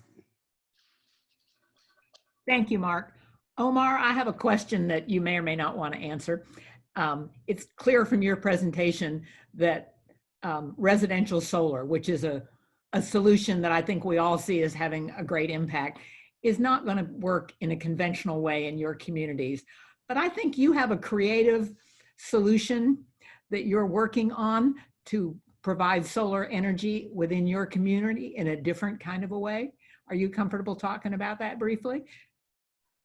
Sure can. And it's something that we have conversations around the country around. Using community-based solar looks like constructing these solar farms on Superfund sites and brownfield sites that are cost prohibitive in cleaning up. So some brownfields and Superfund sites, developers do not want to develop them because the cost of cleaning them up prevents them from coming up with creative solutions to activate those properties. So what we're saying, since those properties are sitting in our communities for decades, being undeveloped and becoming unproductive and eyesores in our communities, why not activate those sites by transforming them into community-based solar? And this is something that we are promoting, but we are running into some challenges at the legislature level, at the State House, that potentially do not want community groups to participate in community-based solar.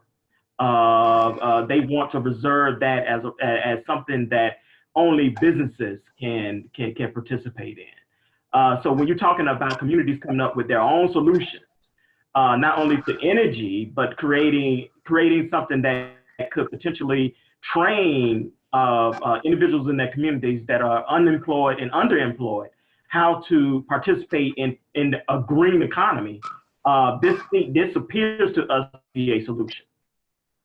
Thank you, Omar. Hey, Eddie, is that a PS issue or a legislative issue to solve? It's both. There are community-based solar programs offered by both Dominion and Duke Energy. They're fairly limited in scope. I don't think that the utility company is particularly against those things. I think they're okay expanding them. There is some legislative language that's a little problematic when it comes to delivering those opportunities to low-income areas. So that probably needs to be clarified in order to make it more broadly applicable. But if I could, I'll take this opportunity to point something out. It's often thought that solar energy is something only taken advantage of by people with higher incomes and not with lower. And because of changes made to the law in 2014 in South Carolina, we have the ability for people to lease solar, meaning no money down, and making a payment on a system they don't own, which is owned by the company providing the service. And recently, there was a look back at how that implementation has actually gone. And in Dominion territory, overall, the amount of solar taken advantage of by low to moderate income customers is at a higher rate than customers at large. And it's because of that leasing provision, which is statewide providing over 40% of the total customer-based rooftop solar. So I agree, we need community-based solar, and we need community-based solar that's accessible to low-income communities. But we, as compared to other states, have made a significant step forward to actually providing solar to low to moderate income customers. Now, obviously, people who are in an apartment building or, multifamily housing are at a lower rate. But somehow, due to that leasing option, the low to moderate income as a whole is actually outstripping the rest of the population in Dominion territory. So it's an unexpected result, and kind of an example of when you open the door to these new technologies and new solutions and set some reasonable rules, they'll surprise you how fast they'll grow. Thank you. That was very encouraging. Katie is, I suspect, ready now to start handling the questions that were submitted by our visitors today. Thank you, Libby. I appreciate you. It is a humbling experience to have to follow in your footsteps as a pseudo moderator. So thanks. I also want to appreciate our panelists who joined us tonight. My name is Katie Ford Smith. I do work for the Center for Sustainable Development at the college. Shout out for her leadership.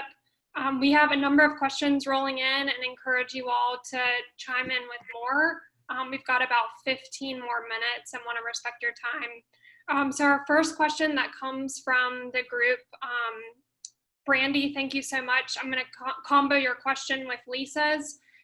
It's related to how to encourage or educate people who do not feel that their personal actions are making a measurable difference for climate change. And we've talked a lot about what personal steps folks can take tonight to make the difference and move the needle by 2030. But I want to speak or seek some clarification from our panelists about the type of education we should be producing. And because I think transportation and food are such personal vehicles in the climate change debate, I think I'd like Keith and Sam to weigh in first. So again, the question is, what types of education can we provide to people who don't feel that their personal actions are making a difference? I guess I'll take a first stab. I'll kind of flip it a little bit. The experience that I've had, May will be 3 years of me being in this position. My predecessor was here for 3 decades. And when I came in, there was a shelving of all the studies that had been done in the city since 1986. And a lot in there that we could be doing and should be doing. But one of the things that was consistent was what citizens wanted with regards to transportation. They wanted better accessibility. They wanted connectivity. They wanted affordability. They wanted safety. They wanted options, right?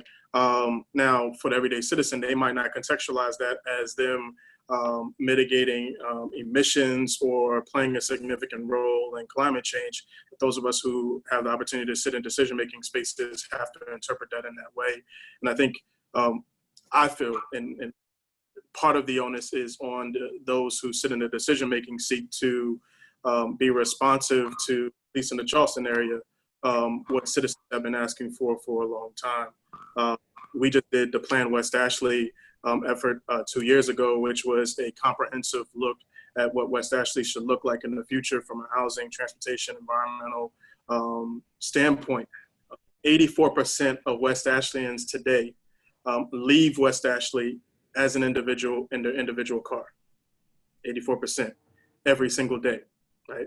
And a lot of that has to do with the intersectionality we talked about, with what type of economic development is in West Ashley, what accessibility looks like, all those particular pieces. But the thing that was striking to me was of the same folk who were surveyed, well over 60% of them said they would choose another mode of transportation if it met the parameters I mentioned earlier, right? That it was safe, that it was connected, that it was affordable, that it was reliable, right? So again, I feel that overwhelmingly so that the citizens have been very clear about what they want to see. They might not contextualize it as I'm making a climate change stance, but for those of us who have the opportunity to advocate on the day, that's part of the interpretation I think that is on us to be able to articulate, right? And to be able to make that real. You know, the success that I've gotten to see on the advocacy side of transportation is when you're able to contextualize the issues that you're passionate about within the context of the community that you're trying to serve, right? And so just coming in and talking about climate change might not resonate, but if it lines up with the conversation about healthy food access, with the conversation of how better safety can come to a community, if it lines up with affordability, then people will start to listen, right? So I think the onus about the contextualization of the work that we do within the framework of varying communities, because it differs from community to community that you're in, that's when we show success, that's when we win, right? If you look at who supported the well over 250 support letters that were sent in for the bike and pedestrian bridge, it was across the scope of support, right? The vast majority of them have absolutely nothing to do with bike or pedestrian access, right? But there was a piece of what they did. There was something that affected their everyday lives that mattered to them, that allowed them to stand up and say, we want to support this, right? We want to make sure that this is the case. And so I think that's an important part of the work we have to do. Excellent. Sam, do you want to echo? Yeah. If you don't feel like you're making a difference, or you're not sure how to, just turn off your phone and your screens, all of the illuminated rectangles, just go ahead and turn those off and maybe listen to nature, and it will tell you what to do. And you'll know that you're making a difference. Just go plant a seed and then have your fingers crossed. And when it comes up, you'd be like, oh my God, it's life-changing. And so you can make a difference. Just turn off the dang screens, not till after the webinar, but just turn off the screens and you'll start to make a difference. I think that's how it works. Awesome. Eddie, you're a very popular person on this Q&A. So I'm going to ask you a couple questions, but ask you to answer in the best rapid fire way that you can. Think you can do that? Oh, yeah. Okay, here we go. So Savannah asks, has the closing and replacement of power plants in the way that you are describing, Eddie, occurred successfully in other states? Short answer is yes. Examples, Salt River Project in Arizona, statewide efforts primarily including Xcel Energy in Colorado, Duke and Dominion in North and South Carolina have actually closed a significant number of their oldest coal plants. So it's only these last few that are left. And what we're seeing increasingly, I would say this is a trend that began in early 2018, is utility companies voluntarily telling us we're going to go to zero carbon by 2050. So in other words, the market is running ahead of the regulators, and it's because the utilities want to be able to drive their own boat. They don't want to be told to do something and potentially to do something inefficient. Now, some parts of the country are a little ahead of others, so we need to catch up here on that. Rapid fire. Okay. Good. Excellent.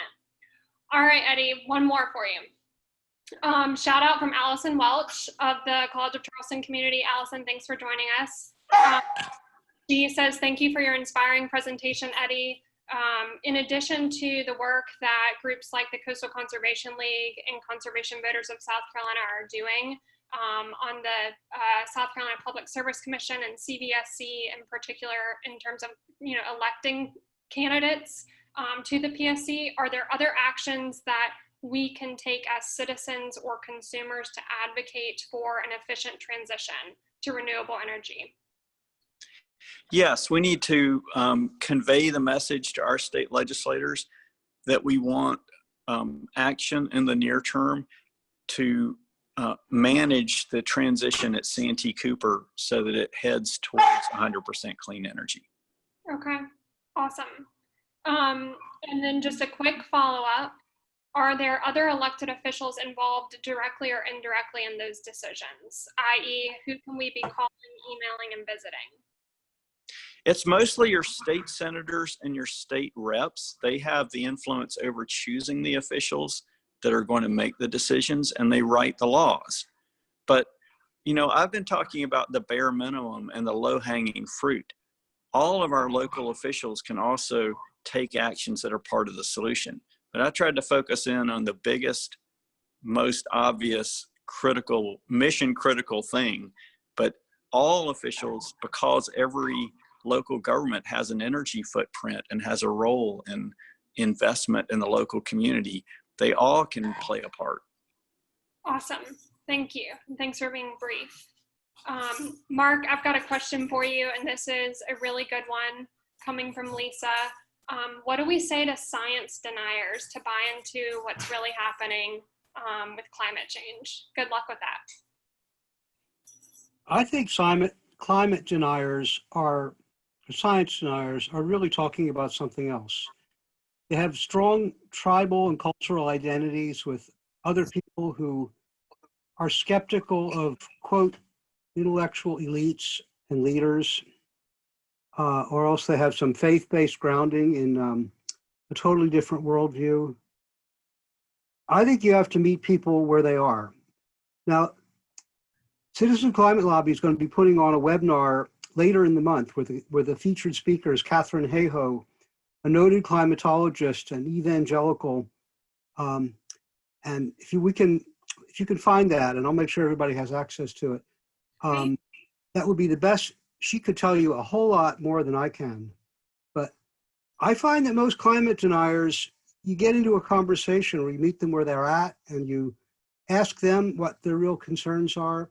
It's not really about science denial. It's about, I don't listen to people who are telling me stuff I don't want to hear. But if they listen to me, I'll listen back. That's about all I can say. Thank you. And out of respect for what is largely a Cougar student audience, I'm going to pitch the last question back to Sam. And this is with respect to your time at the College of Charleston. When you think back at your college career, what advice would you give other students who are interested in finding solutions to climate change? Are there groups, projects, or individuals? How would you suggest that they convene, work together? What resources are available to them? Provide some advice for our young advocates on the webinar. Okay. The career's not done. I'm in the Rita Hollings building right now. I still have to finish my master's. So hopefully the thesis gets accepted. They can, if they have an idea of their own, they should put it onto paper and then email every single person that could possibly make it a reality.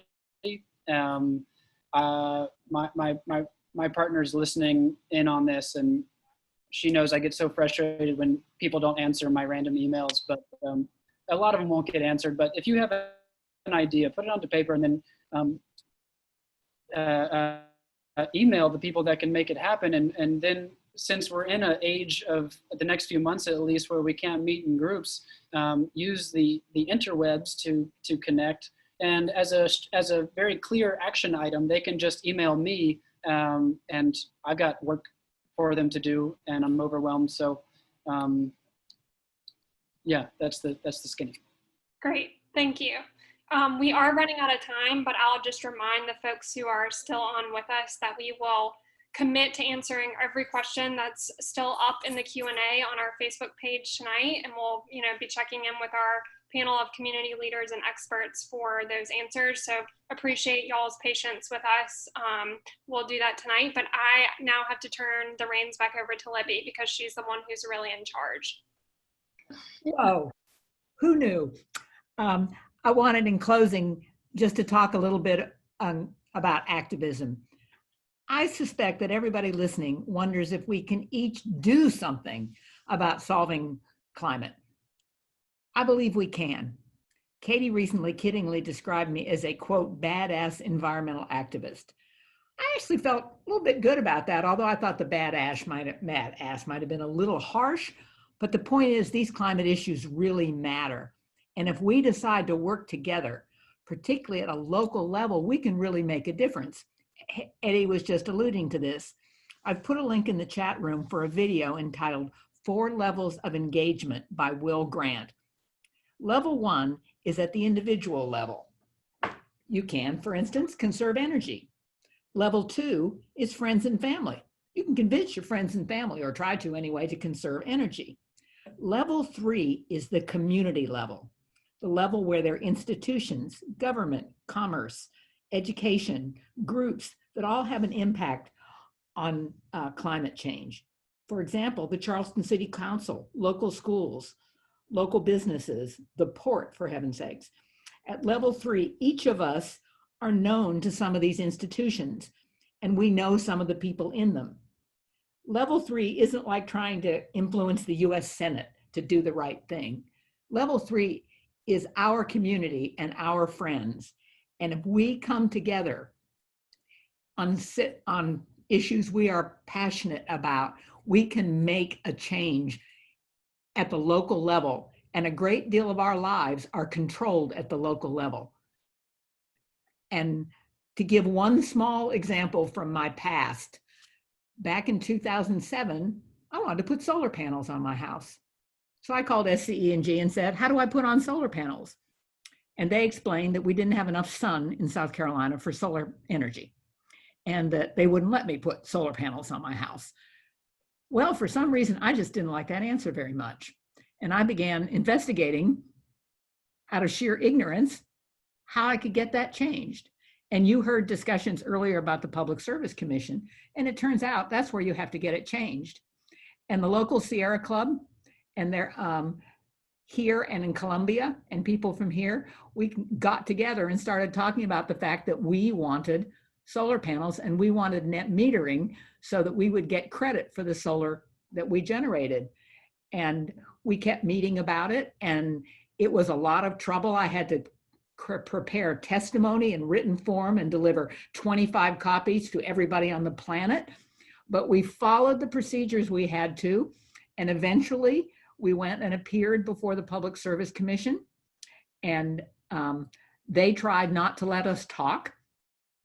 And coincidentally enough, the day we were appearing, I was actually being operated on for a recently diagnosed cancer. And the head of the Public Service Commission was undergoing chemotherapy. And when the local utilities said, she is required to be here to present her testimony in person, so we cannot hear this testimony. My friend Charlie was there to present it for me. The head of the Public Service Commission said, we will have that testimony presented. Not only did he let Charlie give my testimony, but we had 50 people that had come from Charleston in that room. The Public Service Commission listened to every single one of those people give their opinion. They were there till 7 o'clock at night. It had certainly never happened before, and it probably never happened again. But by the time that was over the next number of months, with the cooperation of the government agency they worked with, we got our first generation of solar and net metering. And it was because we got a bunch of people together that cared, and we figured out what we had to do as a group, and we pounded on the doors. And we didn't get everything we wanted in that first generation. The bill he referenced in 2014 was a big improvement over what we were able to do in 2008.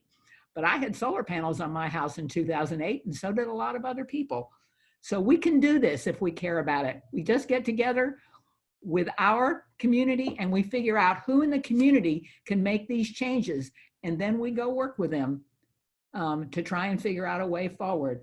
Thank you all for joining us. I think this has been a useful presentation and I enjoyed being with you. Happy COVID virus, staying at home, and everyone stay healthy. Yeah.